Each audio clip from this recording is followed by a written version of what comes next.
Salut la team, j'espère que vous avez la forme, moi ça va parfaitement. Écoute, on est dimanche, je viens de sortir du premier épisode de la série Arnold sur Netflix que je te recommande si jamais tu es en manque de motivation et si tu as envie de t'apercevoir un peu ce que c'est que de la vraie détermination. Je t'encourage vivement à aller voir le reportage.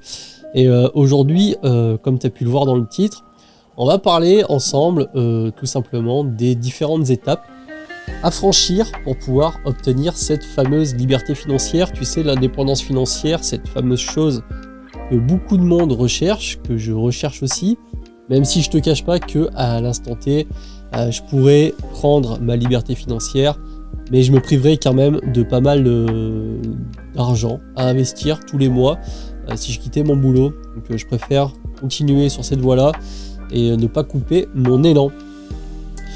Maintenant, ce qu'il faut savoir, c'est que l'indépendance financière, la liberté financière au sens où on l'entend, il y en a qui la veulent tout simplement pour pouvoir siroter des cocktails sous les cocotiers au bord d'une belle plage. Moi, je t'avoue que c'est pas vraiment pour ça que j'ai envie d'avoir la liberté financière. Pour moi, la liberté financière, c'est avant tout, comme son nom l'indique, la liberté de pouvoir faire exactement ce qu'on veut. Et donc, tu l'as bien compris, c'est ultra important parce que quand on peut faire ce qu'on veut, on a quand même une autre vie que d'être contraint d'aller travailler tous les jours au sein d'une entreprise ou dans un job qui nous plaît ou qui nous déplaise. Enfin bref, ça c'est encore une autre question. Et donc, je t'ai fait une petite liste sur mon calepin pour tout simplement te parler des différentes étapes que moi j'estime nécessaire et indispensable pour pouvoir atteindre cette fameuse liberté financière. Et je t'ai classé ces étapes dans un ordre précis où au début tu n'as pas forcément besoin d'avoir un salaire, tu vas comprendre ce que je veux te dire un peu plus loin. Voilà, c'est un ordre qui est plutôt naturel, qui va être tout simplement la première des étapes et de traquer et gérer ses comptes.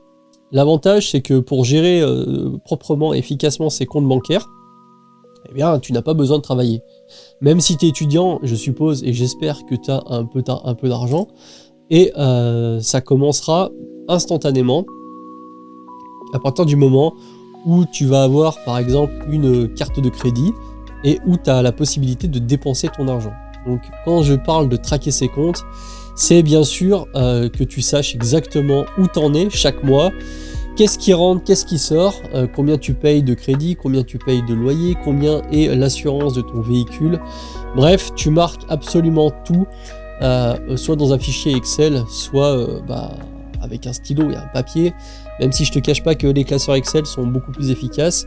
Le but étant de savoir exactement où va ton argent. Si tu gagnes 2000 € par mois, que sur ta feuille tu as 1300 ou 1400 € de charges fixes et que visiblement tu as 600 € qui s'envolent et tu sais pas trop où, ça serait le bon moment que de mettre en place ces tableaux. J'ai fait d'ailleurs une vidéo récemment sur ma chaîne où je te présente justement un peu ma méthode et où je te partage mes tableaux de gestion de compte. Par contre, c'est sur la partie membre de ma chaîne. Donc si ça t'intéresse, t'hésiteras pas à aller jeter un coup d'œil. Et bien sûr, si le contenu des vidéos que je te propose t'intéresse, abonne-toi, ça te coûte rien, peut-être que tu oublies. En tout cas, sache que ça me fait vraiment plaisir. Donc faire tes comptes, c'est hyper important. Je pense que tu ne peux pas vraiment aller très loin si tu fais pas proprement un classeur où tu vas avoir ta gestion complète de tes comptes.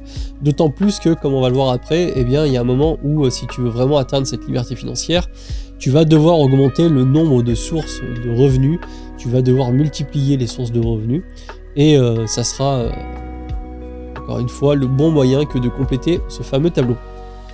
Donc, étape numéro 1, fais tes comptes et traque tes comptes précisément. Fais ça tous les mois, c'est déjà un très bon début.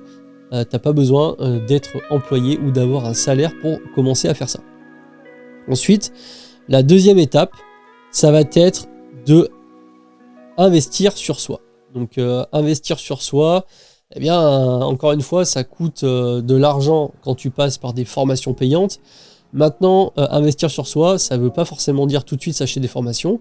Ça peut être tout simplement de regarder des vidéos sur YouTube exactement comme tu es en train de le faire là. Aujourd'hui sur YouTube, tu as quand même des centaines, des milliers de vidéos qui traitent du sujet des finances et de l'investissement. Tu peux retrouver plusieurs catégories de personnes qui partagent le même domaine que le mien. Autant Yann Darwin, Tammy Kabash, Théophile Hélier, toutes ces personnes-là qui te racontent leur histoire et qui te donnent aussi des conseils. Contrairement à ce qu'on peut croire, en tout cas au début, ce sont pour la plupart du temps de vrais conseils importants. Et c'est pour ça qu'il ne faut pas que tu hésites à appliquer au pied de la lettre les conseils quand tu les retrouves au travers de différentes chaînes YouTube. Ça peut être aussi se former, investir en soi, ça va être aussi lire des livres. Moi, je ne sais pas si tu vois derrière moi, j'ai quelques bouquins, bien sûr des bouquins sur la finance, tels que les bouquins de Robert Kiyosaki, Père riche, Père pauvre, Le cadran du cash flow, tout ça. J'ai également des biographies de personnalités célèbres, que ce soit Arnold Schwarzenegger, Steve Jobs, Warren Buffett, même Elon Musk. Enfin bref, j'aime bien aussi me documenter et lire des biographies parce que je trouve que c'est inspirant. Ça permet un petit peu de savoir qu'est-ce qu'ont fait les gens pour arriver là où ils en sont.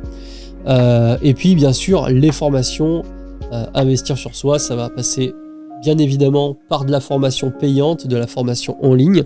Alors certes, au début, on est assez réticent à dépenser de l'argent dans les formations, mais encore une fois, si tu crois que l'éducation et que les formations coûtent cher, et c'est l'ignorance, et c'est une certitude absolue que ça te coûtera beaucoup plus cher, surtout si tu commences à faire de l'investissement boursier, du trading, ou de l'investissement dans l'immobilier locatif. Bien sûr, en prenant ces dispositions et en réfléchissant au process, tu vas pouvoir limiter les erreurs.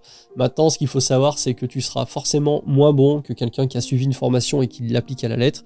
Si les formations existent, c'est pour une raison, c'est parce qu'avant toi, il y a d'autres personnes qui sont passées par plus ou moins le même process, les mêmes procédés, les mêmes étapes et qui ont fait des erreurs.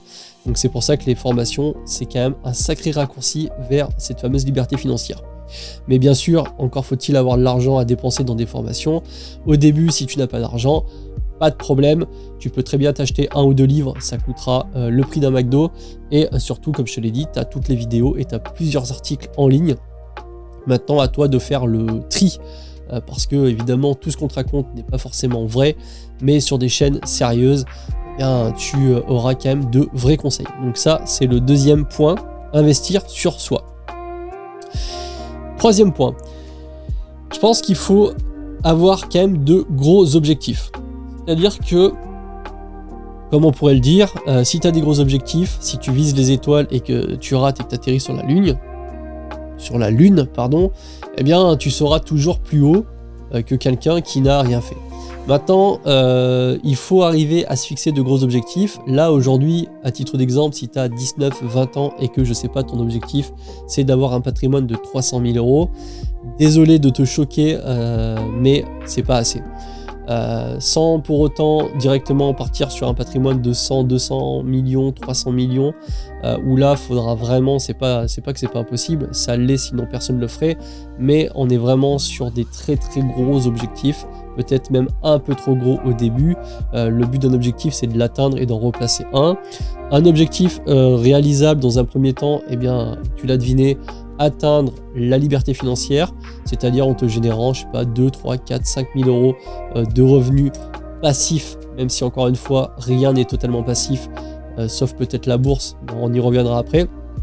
Et pourquoi pas après aller viser des objectifs plus gros, 1 million de patrimoine, 5 millions de patrimoine, 10 millions de patrimoine. C'est sûr que dit comme ça fait des gros chiffres. Maintenant, c'est pas, encore une fois, c'est pas possible. Sinon, personne l'aurait fait. Moi, pour te donner un ordre d'idée à titre personnel, la liberté financière, on va dire que c'est quasiment check. Moi, j'ai envie de partir avec aux alentours des 5 000 euros. Vraiment, même sans mon salaire que j'ai actuellement dans la société dans laquelle je bosse. Donc, ça va bientôt être fait. Et l'objectif, on va dire, sur une échelle de temps de 30-40 ans, donc c'est vraiment plutôt fin de vie, ça serait 5 millions d'euros de patrimoine. Je pense qu'il n'y a pas de souci pour y arriver. Encore une fois, on a tendance à surestimer ce qu'on peut faire et ce qu'on peut accomplir en un an, et on sous-estime vraiment beaucoup ce qu'on peut accomplir en 10, 15 ou 20 ans. Mais se fixer des gros objectifs, eh bien, ça permettra de travailler en adéquation pour les atteindre. Donc 3e étape, se fixer de gros objectifs. 4e étape, bien sûr, ça va être de multiplier ses sources de revenus. L'augmentation de patrimoine, eh bien, ça passe par une évolution qui n'est pas forcément tout le temps linéaire, mais qui est plutôt constante, qui va être tout simplement ton patrimoine multiplié par le rendement que tu vas arriver à obtenir d'année en année. Le principe des intérêts composés, des intérêts cumulés. Maintenant, ce qu'il faut savoir, c'est que au lieu de chercher un rendement trop gros, eh bien, tu vas chercher à augmenter l'argent que tu vas pouvoir investir tous les mois. Et la meilleure chose, le meilleur moyen pour ça, c'est de passer par la phase dite de multiples sources de revenus. Donc ça va être avoir un salaire, bosser dans une boîte, pourquoi pas faire un job annexe si jamais tu n'es pas à temps plein ou que tu as encore un peu de temps ou que tu es vraiment ultra déterminé. Ça va être créer du contenu en ligne, YouTube, faire du streaming qui te rapportera de l'argent, mais encore une fois c'est un vrai investissement. Une chaîne YouTube, ça rapporte de l'argent, oui, mais à partir d'un certain moment, sauf si tu t'y es vraiment très bien pris dès le départ. C'est pas impossible, maintenant voilà, faut y aller crescendo. Ça va être de faire de l'immobilier locatif, bien sûr, investir dans des immeubles, investir dans des appartements via un effet de levier de crédit que la banque va pouvoir te proposer et faire les choses intelligemment, c'est-à-dire se sortir un cash flow positif. Pour ceux qui ne savent pas trop, un cash flow positif, c'est très concrètement, admettons tu fasses un crédit de 200 000 € pour un bien, évidemment qui coûte 200 000 € et que ce bien, tu vas le louer 2 000 € par mois. Si le bien crédit plus charge, c'est-à-dire la taxe foncière et les différentes charges que tu vas devoir payer, te coûte 1 200 €, eh bien, dans le meilleur des cas, à condition que tout soit loué, tu vas avoir un delta positif excédentaire de trésorerie qu'on appelle le cash flow positif qui sera à hauteur de 800 €. Et ces 800 €, tu l'as bien compris, eh bien, au lieu de t'en servir pour augmenter drastiquement ton niveau de vie, tu peux tout simplement prendre une très grosse partie, voire la totalité, eh bien, pour réinvestir tout ça sur un autre support, comme par exemple de la bourse, et ainsi faire grossir cette fameuse boule de neige qui, on l'espère, au bout d'un moment, dévale la pente d'elle-même en grossissant de plus en plus. C'est ce qu'on appelle les intérêts composés. Et les intérêts composés, ça sera le point suivant. Ne pas sous-estimer la puissance des intérêts composés et pour autant ne pas miser que sur ça, surtout au début de ton parcours. Les intérêts composés, ça sera vraiment la chose magique, entre guillemets, la 8e merveille du monde, comme le dit Albert Einstein. Ça va être une chose qui va pouvoir te rendre très riche sur le long terme. T'as qu'à regarder la biographie de Warren Buffett et l'évolution notamment de son patrimoine pour t'apercevoir que c'est totalement astronomique. Maintenant, ce qu'il faut savoir, c'est que les intérêts composés, à part si au début tu as une très grosse somme à mettre, eh bien, il va falloir du temps pour que la machine se mette vraiment en marche. Disons que si tu attaques avec un capital de départ de 5, 6, 10 000 €, même 20 000 € et que tu fais un apport régulier, que tu fais de l'investissement tous les mois, ça va avoir son effet. Mais le vrai effet, on le voit quand même au bout de plusieurs années, voire décennies, au bout de 15-20 ans. Pour autant, il ne faut pas négliger le côté intérêt composé, justement en se disant « oui, mais les intérêts composés, ça marche que quand on a des grosses sommes, donc pour l'instant, je laisse tomber ». Il faut quand même y penser parce que à terme, c'est ça qui fait que eh bien, tu peux avoir un très très très gros patrimoine. Les intérêts composés, il faut les utiliser. C'est vraiment conseillé quand tu fais de l'investissement et quand tu essayes justement d'atteindre des grosses sommes, des gros montants, eh bien, tu es obligé d'y passer. Donc ça, c'est le 5e point, si je dis pas de bêtises.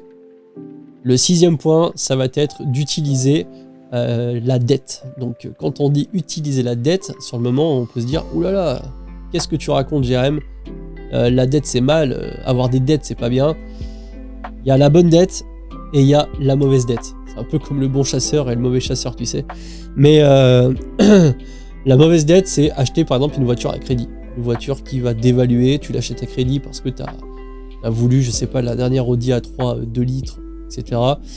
Et ça, c'est de la mauvaise dette parce que c'est s'endetter pour s'acheter un passif. C'est vraiment les choses qu'il faut éviter de faire. Sauf si tu n'as vraiment pas le choix. Tu tombes en rate de voiture, tu as un gamin et tu veux quand même un truc un peu safe, etc. Mais sinon, la bonne dette, ça va être tout simplement utiliser le crédit bancaire pour s'acheter de l'immobilier. Ça, c'est la bonne dette. Tu vas utiliser un effet de levier qui va être la banque, puisque la banque va te financer en intégralité pour pouvoir acheter ton bien immobilier.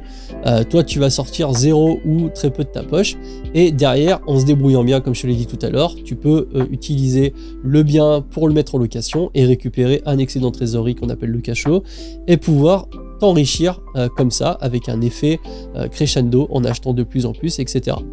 Donc, utiliser l'effet de levier de la dette, les crédits bancaires, c'est une chose qu'il faut absolument faire. Ça te propulse et ça te catapulte vraiment plus vite sur les paliers suivants. Donc la dette, important. Autre étape, bien sûr, ça va être de faire circuler ton cash, faire circuler la trésorerie.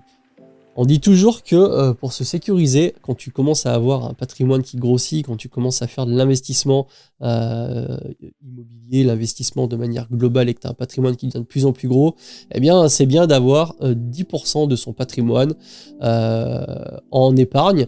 Quand je dis en épargne, c'est pas forcément sur un livret A, mais globalement 10% de son patrimoine, ou alors une année d'esprit tranquille, c'est-à-dire que tu vas prendre toutes les charges que tu as en un mois, que tu multiplies par 12, et ça te donnera un certain montant. D'où le fait que c'est bien, encore une fois, d'avoir un tableau et de gérer et de traquer ses comptes, le point numéro 1 dont je t'ai parlé tout à l'heure, et ça te donnera un certain montant. Ce montant, c'est bien de l'avoir en liquide. Quand je dis liquide, c'est pas forcément dans une boîte à chaussures chez toi en billet de 100, mais sur un support liquide, c'est-à-dire que tu peux utiliser comme bon te semble, et ce, tout de suite.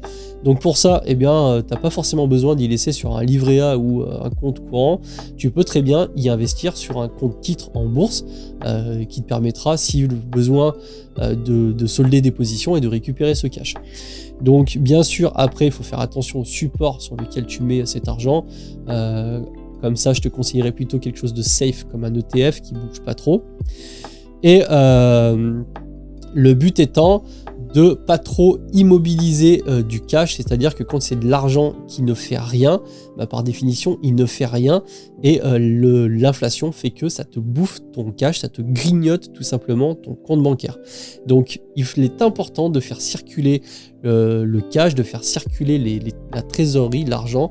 Plus l'argent circule, part, il revient, et plus il part, il revient fortement, et du coup ça fait un effet boule de neige, et du coup l'argent revient de plus en plus fort. Ça, c'est vraiment important de faire circuler son cash.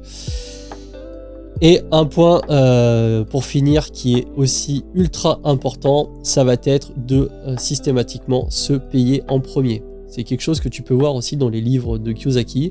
Alors après, je te dis pas ça en mode je l'ai lu dans le livre alors je te le ressors. C'est surtout parce que moi j'ai expérimenté ça à titre personnel. C'est-à-dire qu'au début, tu as tendance à vouloir, en tout cas, tu reçois ton salaire, tu dépenses ce que tu as à dépenser en charge fixe, tu te fais plaisir avec un ou deux restos ou ce genre de trucs, et à la fin du mois, quand il te reste 200, 100, 150, 200 euros, tu te dis allez, je prends cet argent et je le mets en bourse, et puis des fois il va rien te rester parce que l'effet psychologique te dit qu'il te reste de l'argent sur ton compte, et si t'es pas trop discipliné, tu vas avoir tendance à dépenser cet argent. Moi, ce que je te conseille vraiment, c'est de faire la chose à l'inverse, c'est-à-dire que tu reçois ton salaire, instantanément tu prends un pourcentage, admettons tu rentres 2000 euros, tu prends tout de suite 300 euros et tac, tu fais un virement sur un support d'investissement comme un PEA ou un compte titre, et tu auras l'effet inverse psychologique à te dire que cet argent n'est plus sur ton compte courant et donc plus associé entre guillemets à ta carte bleue, et donc qu'il n'est plus là. Et à la fin du mois, quand tu verras qu'il te reste que 100 euros, 50 euros, tu vas avoir tendance à te serrer un peu plus la ceinture et ne pas acheter des conneries ou ne pas dépenser de l'argent dans des futilités. Et le but étant de faire dans le temps d'augmenter cette poche d'allocation. C'est-à-dire que si au début, tu peux mettre que 10% de ce que tu gagnes en investissement, à terme, ça serait bien que tu mettes 20, 30, 40, 50, 60 et voire même à la fin 80, voire 90%. Bien sûr, ça nécessite d'avoir une immense source de revenus parce que tu peux pas mettre 90% de 2000 € en investissement. Sinon, il va te rester que 400 € à la fin du mois ou 200 € à la fin du mois. 200 € dans l'ordre d'idée. Alors que 90% de 20 000 €, eh bien, on va dire que tu peux à peu près vivre. Tu as compris l'idée, même si les chiffres ne sont pas forcément calibrés correctement. Mais voilà, se payer en premier.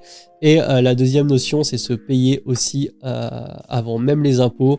Et pour ça, eh bien, on peut passer tout simplement par des sociétés, notamment si tu fais de l'investissement immobilier, où tu vas réduire au maximum tes impôts et par ce fait augmenter la qualité de tes biens par des rénovations, à titre d'exemple, qui sont défiscalisées, et augmenter directement ton patrimoine. Donc globalement, voilà les étapes qu'il y a à suivre pour atteindre la liberté financière. Bien sûr, ça demandera du boulot. Bien sûr, c'est toujours proportionnel à l'effort et à l'implication que tu vas mettre dans ton projet. Si tu es ultra déterminé et que tu vis et que tu respires pour atteindre la liberté financière, bien sûr, ça ira plus vite que si tu es en mode « je fais ça un petit peu à droite à gauche et puis on verra ». J'y vais doucement mais sans trop forcer, tu iras forcément moins vite. C'est toujours pareil. Maintenant, sache que c'est possible. Il y a plein de gens qui l'ont fait. C'est compliqué. Je dis pas que c'est facile. Mais en tout cas, ça se fait avec de l'implication, de la motivation et du travail. Tu peux forcément y arriver.